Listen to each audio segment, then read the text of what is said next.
Welcome to SMA's Southern Medicine podcast. Practicing medicine in the southeastern United States presents unique challenges for healthcare professionals. The South's heavily rural population and limited resources require medical professionals to be more resourceful in their approach to providing quality care. SMA's Southern Medicine podcast addresses these issues by drawing on the experience of healthcare leaders who provide a multi-specialty, interdisciplinary team approach to medicine for the purpose of providing better care for the Southern patient population.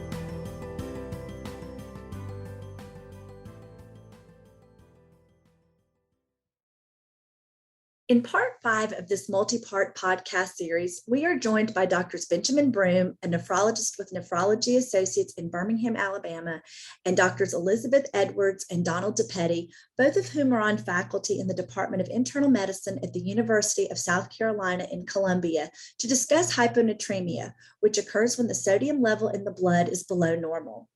They will provide information on common causes of both acute and chronic hyponatremia, as well as their similarities and differences. In addition, they will review the management of and treatment modalities for hyponatremia. Thank you both for being here today. Happy to. Let's just jump right into the topic of hyponatremia. Can you tell us what it is, and from a nephrology perspective, why is it a concern? So in basic terms, hyponatremia is a low concentration of serum sodium. And that's in relativity to the water concentration in the blood levels. But, definition, hyponatremia is a low serum sodium level. Why it relates to the kidneys, and not that it's particularly damaging or riskful for kidney injury or vice versa, but outside of filtering the blood, the kidneys probably next most important function is to manage electrolytes and manage water balance. And hyponatremia definitely falls into that basket of kidney function. What are some of the similarities and some of the differences between acute and chronic hyponatremia? Yeah, I think that's an interesting question. I think the symptoms of hyponatremia across the board are about the same. When a serum sodium level falls to a certain point, symptoms that can arise include things like confusion, altered mental status, neurologic disorders like ataxia, gait disturbance, seizures. To the most extreme level, you can get brain herniation and death. So it's an extremely important concept to be aware of, to have some grasp of, and to notice when it comes up. You can maybe fold this into one answer if you like and take it kind of as a two-part approach. What are some of the common causes of acute hyponatremia? And then in follow-up, what are some of the causes of chronic hyponatremia? So they're actually pretty different, right?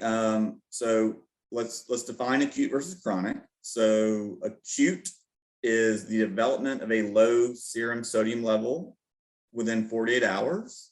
Chronic is anything that's been existing to some degree for longer than 48 hours. Now, I do want to make clear that a lot of times, especially in a hospital setting, even a clinic setting, like, you don't know that. You're not getting labs every single day a lot of times, but that's the definition. So we'll start with acute. There's actually very few causes for acute hyponatremia, and they all boil down to the sudden ingestion or infusion of hypotonic fluids, and hypo meaning a tonicity that is not at the level of the physiologic serum sodium or physiologic body level of tonicity. So acute, most often causes are polydipsia, and that just means the over ingestion of water. That can be from psychogenic polydipsia, often psychiatric patients who just have this urge to just drink water more than their body can handle. This is on the boards, the marathon runner, okay, who is losing a lot of solutes as they're running and they're just chugging water to stay hydrated, can drive an acute hyponatremia. And then iatrogenic, we're often sometimes just not paying attention. We're giving patients a lot of low solute or low sodium containing fluids that can drive their serum sodium down. Now, chronic, that's a much bigger basket, a much bigger category. And so we look at things that drive ADH excretion. And I may have should have led with this, but we cannot talk about hyponatremia without talking about ADH. ADH is antidiuretic hormone. That is the hormone secreted by the brain that tells the kidneys to hold on to water. There are a ton of things that can drive ADH secretion, and that can come from medicine, that can come from other organ failures, that can come from a long list of things that I'm sure we'll get into in a bit. But chronic hyponatremia is typically increased ADH excretion. If it's not that, poor solute intake, right? So the kidneys get rid of water based on what we put in. So if we're not eating a lot, we're not eating things that are dense in molecules that need to be secreted, then that can contribute to hyponatremia. And then medications that I'm sure we'll talk about a little more can sometimes inappropriately secrete ADH, and it leads to a drive of excess water retention and hence hyponatremia. Ben, in another podcast, when we talked about acute kidney injury or chronic kidney injury, we talked about approaching the differential diagnosis and I guess then the ultimate diagnosis in terms of renal, pre-renal, and post-renal.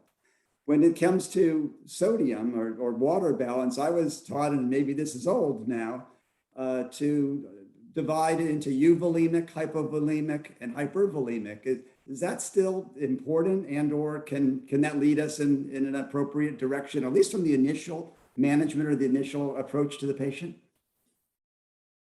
Yeah, that's a wonderful question. And I hope Dr. Edwards still has that little book that we were talking about last time,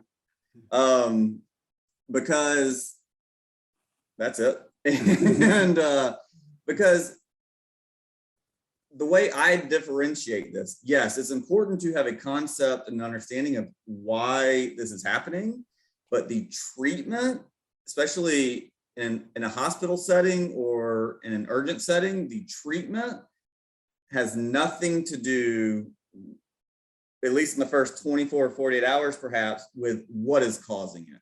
And so when I talk to residents, I often pick this topic to talk about because if there was one thing that I felt like I just did not have a grasp of for a very long time, even through fellowship, even maybe after fellowship, is hyponatremia.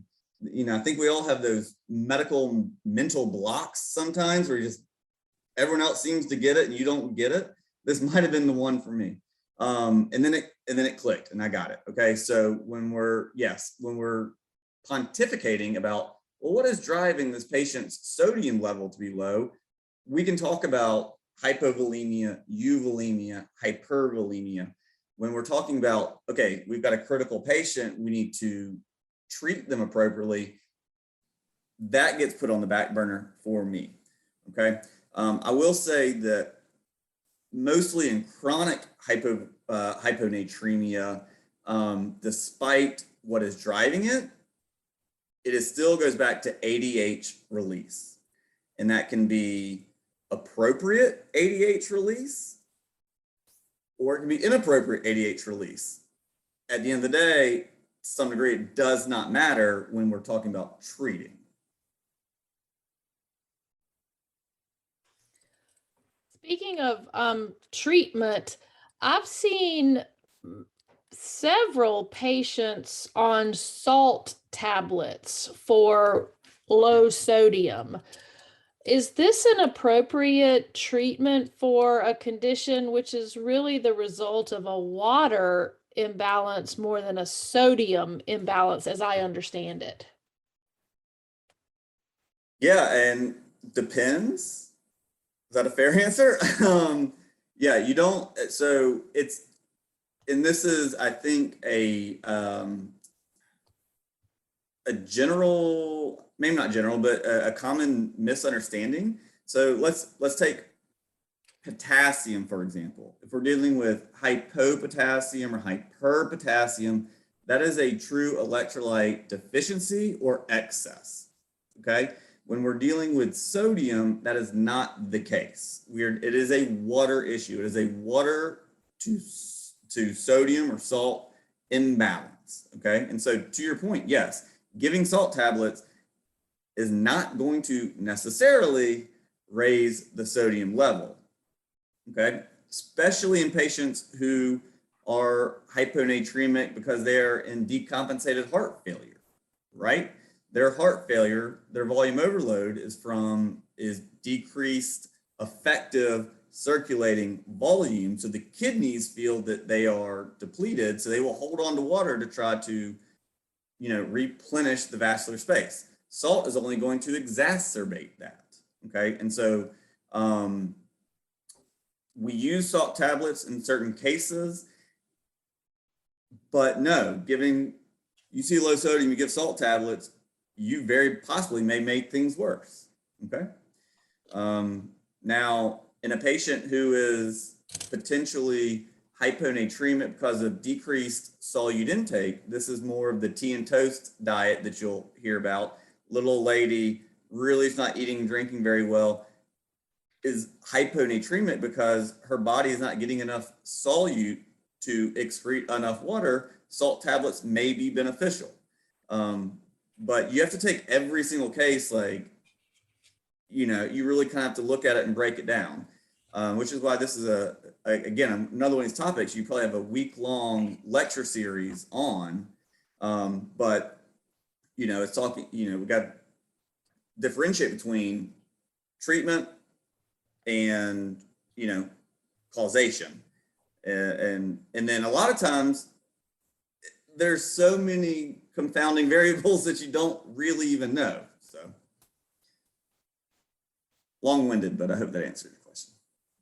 Yeah, no, definitely it does. I had never really thought about the tea and toast diet. It seems like you're right. That would be, a salt tablet would be like eating a bunch of pretzels.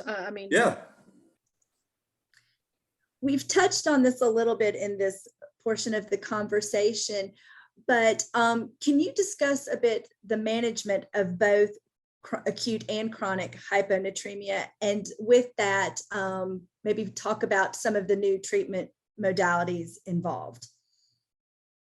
It's one of the worst calls, not the worst calls. So when I'm on call at night, I'm covering 8 facilities, blah, whatever.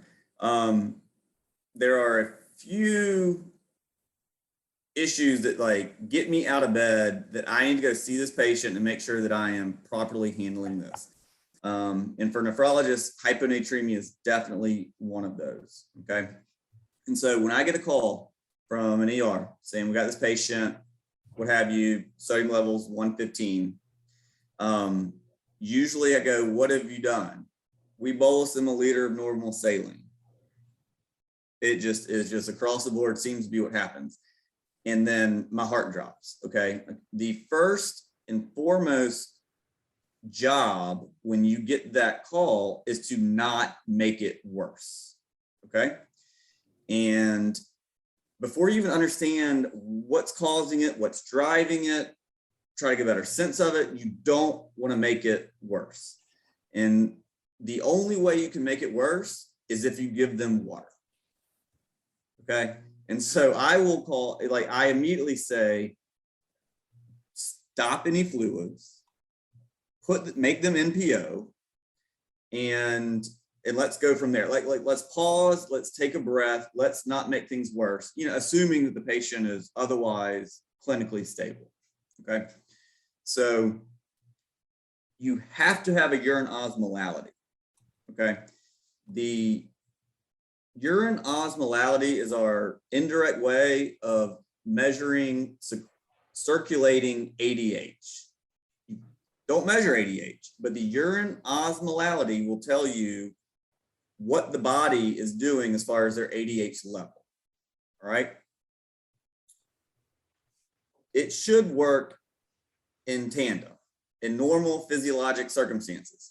If you have a high sodium, you should have a high ADH, meaning that kidney is not holding on to any water at all. They are secreting all excess water they can.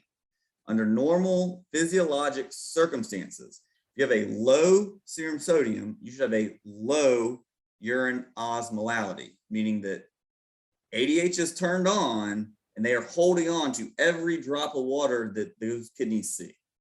If there is a mismatch, that's when you know that there's something going on. Okay. We can, again, later as the patient's stable, pontificate about what is driving it, but in the immediate first call, you have to know where we are. Okay. So that's first and foremost very, very important. All right. If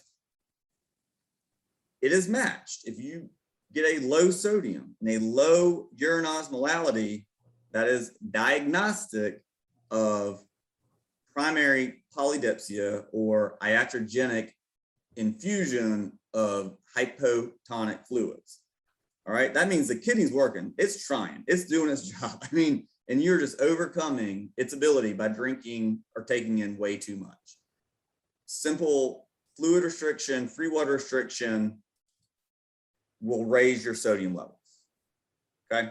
If there's a mismatch, you have to be careful because there are certain situations where you giving even normal saline, which is a sodium concentration higher than what the serum level is, can make it worse. Okay. And so that my biggest thing is, I guess, again, foremost or up front is stop. Don't do anything. Let's have a thought. Let's think about what's going on before we make things worse. Because if you're not careful, you'll drive a person into a seizure and then we're scrambling and doing other things. And I just went on a tangent. Jennifer, if you want to ask the second part of that question, or if I didn't answer the full question. I think you did a great job, and I think it's all really important. Is there anything you would like to add regarding the management of and treatment for hyponatremia? Yes. So I do want to make a point that in the last decade or so, there has been a bit of a shift as far as the goal correction. That's also very, very important. I explain to patients kind of like getting the bends and scuba diving. If we raise your sodium level too fast, it can cause some long-term neurologic issues. And I don't think that I'm too far out of school, but I'm getting there as I think about it. But it used to be, at least what I was taught, that is 12 milliequivalents in 24 hours. That's the max, okay, or the goal. That is shifted down tremendously. The goal is now 4 to 6 milliequivalents of correction per 24 hours with a maximum correction of 8 milliequivalents in 24 hours. And I still run into folks that are, aren't on that page or hadn't heard that information, and that's okay. I'm just saying that it is shifted down. I mean, so it's a very, very, very slow correction, and it can be very difficult to achieve, which is why we can get somewhat a little panicked or finicky when that is not the goal that other physicians who are treating a patient are trying to achieve. I do also want to make a point that that is in a 24-hour period, okay? So that is from one point in time to 24 hours later. If they correct 6 points in 2 hours, not the end of the world. You just want to hold them there for the rest of the day, okay? And you know, to prevent the real badness of overcorrection. Dr. Edwards or Dr. DiPette, do you have any questions, comments? Yeah. What is the what, if any, are the long-term consequences of a mild hyponatremia, say like 130, 131, 132, somewhere around in there? I honestly don't think there's a tremendous amount of significant risk to that. You know, we have these patients that, and often they're elderly, nursing home, little ladies, aren't eating tremendously, maybe on medications that are contributing, but they just run a little low. If you know they run a little low and they're completely asymptomatic, and yeah, they're fine. They're fine. Just kind of from a primary care perspective, kind of know their baseline. As long as they're like within their baseline and, you know, don't seem to be exhibiting any symptoms of that, I wouldn't put a whole lot of weight into it. Ben, you mentioned some medications that can cause hyponatremia. Can you just maybe perhaps discuss some of the more common medications so that we can just either learn what we should have known in the past, and or for some younger members again of the audience, just to appraise us of? Sure. And there's probably two major classes that we always look for. One are the thiazide diuretics. Okay. I want to be clear, not all diuretics. Okay. But the thiazide diuretics, if, you know, I often will see that in charts and in notes that some practitioners will attribute a hyponatremia, say, to a loop diuretic. Well, if a loop diuretic is working, it actually induces a free water excretion. There are times in hyponatremia that we give loop diuretics to try to correct a hyponatremia. So it's not diuretics across the board, it's primarily the thiazides. Now there's debate and somewhat a lack of understanding, to be honest, as to why the thiazides can cause a hyponatremia, but we're not going to talk about that right now. We're just, they can, and they often do. The other major class are SSRIs, okay, specifically. Now, yes, the SSRIs, but I also will take anything that works centrally on the brain, okay? So antidepressants in general, anti-epileptics in general, these dementia medicines, other psychiatric medications. I mean, SSRIs get the attention, but anything that, in my opinion, that works on the brain is a risk factor. So those are, yeah, I mean, by far and away the biggest ones that you really need. As soon as you see a low sodium level, look at the med list and go down.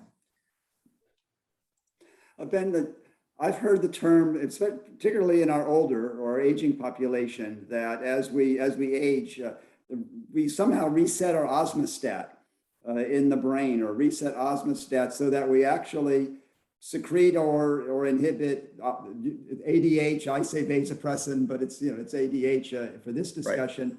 Right. But at a lower level of sodium. Is that sort of what you're talking about, where if you run a serum sodium of 130 or 132 milliequivalents per liter, maybe you're aging, it's maybe not as urgent or et cetera, but does that still hold? Yeah, no, I mean, I think that's at least for me, it's always in the back of my head. It's kind of one of those things that we say is a diagnosis of exclusion to some degree, which can be frustrating for practicing physicians, right? But and so you you've done the things, right? You've noticed that you have a patient who's always, let's say 128, and you're looking at their med list and not on it.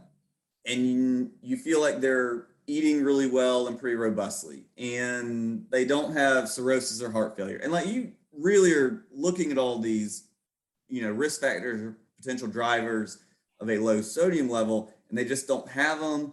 And they're just, no matter what you do, you can't push them over that level. Yeah, sometimes we just go reset osmostat, and that's okay.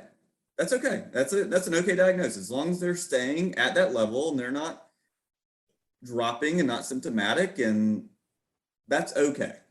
So yes, we still attribute that to a lot of patients. And I would say, yes, they're often an elderly population, an aging population, a nursing home population.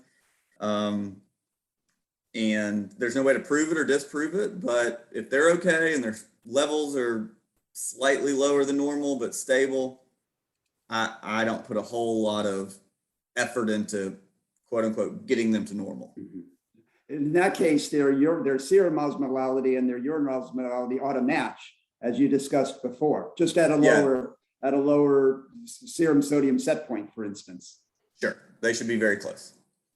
This may be a little more esoteric, but you mentioned the importance of ADH, and when it's inappropriately secreted, I guess we use the term SIADH, and you cannot cure with the etiology, et cetera.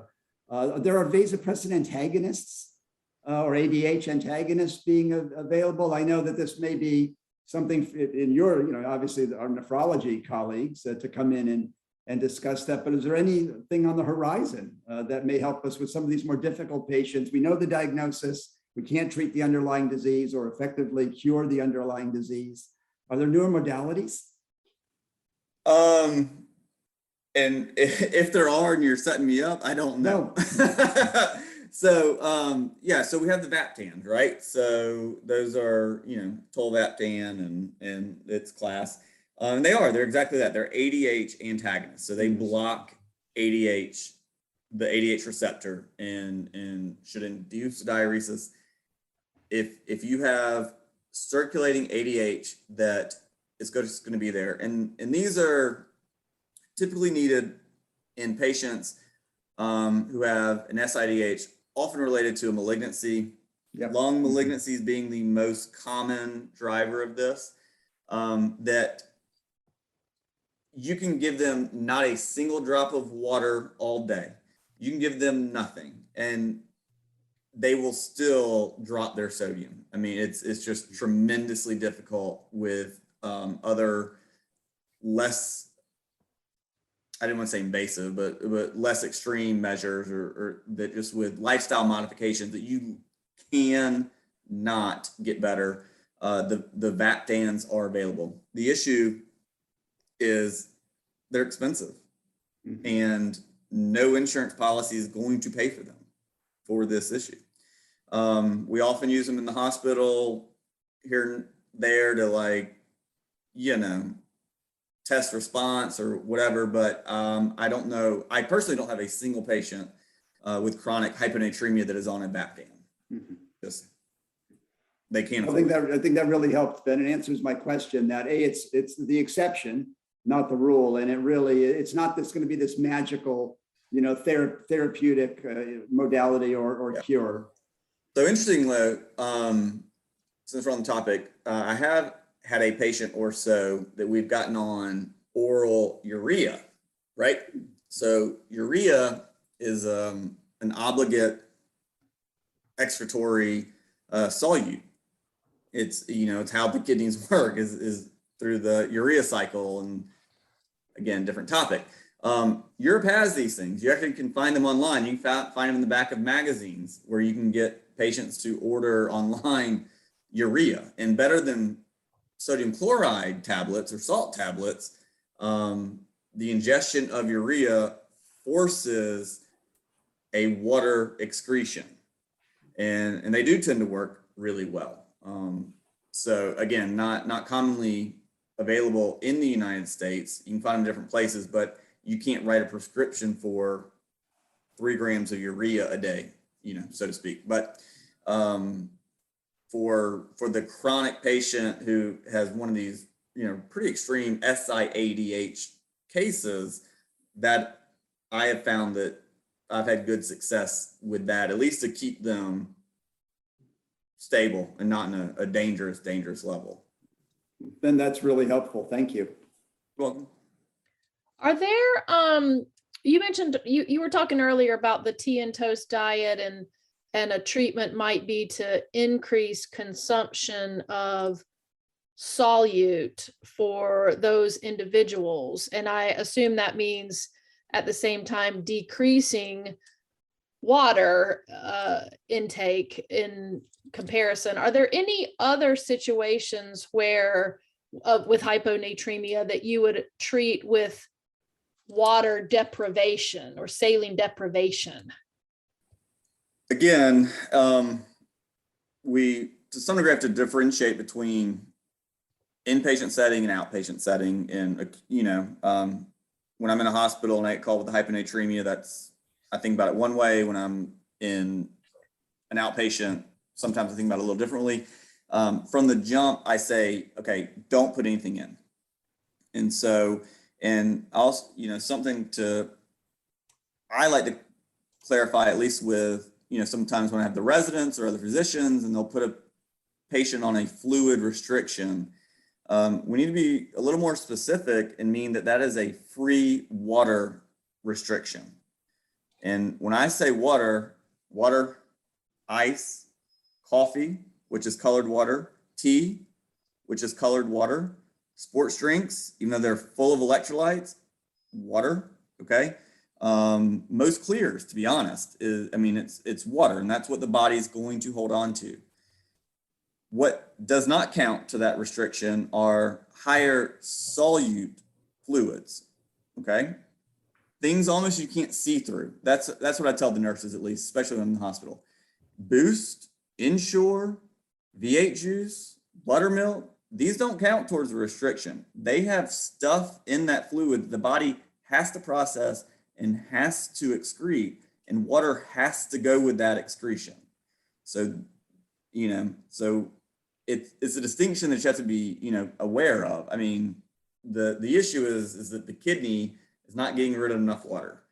If you put stuff in it, and food is stuff, right? So that's when, when we're dealing with a patient who's just not eating very well, they're not putting in enough stuff for the kidneys to have to get rid of. So put stuff in and water will follow in the most basic sense. Those substances or those things that you just named still have water in them. They just have more solute than water, right? Right. Okay. Yes, absolutely. Ben, you mentioned the marathon runner, but this podcast, of course, is applicable throughout the globe and the United States, but we're in the South. And it's pretty hot in the summer down here. And I was specifically asked, is there any recommendations or things that we should be aware of for sports, training sessions, et cetera? We're in the heat of football season. Of course, we could discuss that in another podcast and we have some friendly arguments regarding that. But is there anything that, again, primary care physicians are often sports medicine, individuals. Yeah. There's obviously sports medicine I will say on the field, but in mostly training and recruits, military recruits during basic training. Is there things that we should be aware of and or know about to prevent hyponatremia in these acute situations? I can only, speak from my experience, and your point is very well taken. However, when I've interacted or been asked to care for heat stroke, sport practice, summer ball issues, things of that nature, it's the other spectrum. It is the lack of water and volume depletion, dehydration, hypernatremia, like heat stroke, not hyponatremia. It's interesting with the marathon runner. I don't know if it has to do with the time of their activity. I don't know if it has to do with like they're intentionally trying to stay hydrated time after time. Anytime they see a water table, that's the textbook example. Summer ball football practice is usually not access to enough water. Okay. That's interesting. Yeah. Yeah. Again, thank you, Ben. Sure. We've touched on this kind of throughout the course of this really informative conversation, but just kind of as we begin to summarize, when and how best should the primary care provider and the nephrologist collaborate regarding care of patients with this condition? So if we're talking about an outpatient setting, which, we will, obviously, like a lot of things we've talked about in previous series, recognition. Okay. So look at the lab, notice that it's a little low, and then, do your checklist. Go common things being common. Okay.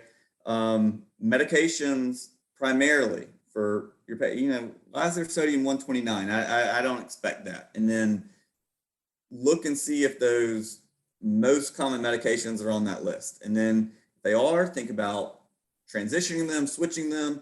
If you can't, if you've got a patient who's on some psychiatric meds that you don't want to touch because, that's not your field and the psychiatrist is managing, well, then talk to the patient about, okay, you're on medicines that has a tendency to make your sodium low. So I need to make sure that you know not to drink an excessive amount of water. 36 ounces at most a day, maybe, or 36 to 40, less is more. If they're not on those medicines, then you look at their problem list. All right. Do they have these medical conditions that make patients prone for developing hyponatremia? The two off the top of my head, congestive heart failure and cirrhosis. Okay. In general, if either of those medical conditions are decompensated, they lead to decreased effective circulating volume. So these patients may be volume overloaded. They may have a lot of edema. They may have shortness of breath. They may have gained 20 pounds, but the kidneys don't see that because their vascular situation is that they are not getting adequate kidney blood flow. As a result, the kidneys, ramp up ADH secretion and cause the excessive retention of water. Okay. And so if you've got a patient that have these conditions and suddenly their sodium is 6-8 points lower than you're used to seeing it, my first thought would be, all right, their heart failure is out of whack. Their cirrhosis is out of whack. We need to kind of assess this in totality. It's just, taking a half second to think, what conditions do they have, what medicines are they on? Is there a good explanation as to explain why the sodium level is dropping? This has been a very informative discussion. And again, I appreciate your all being here today. Thank you. Thank you. You're welcome.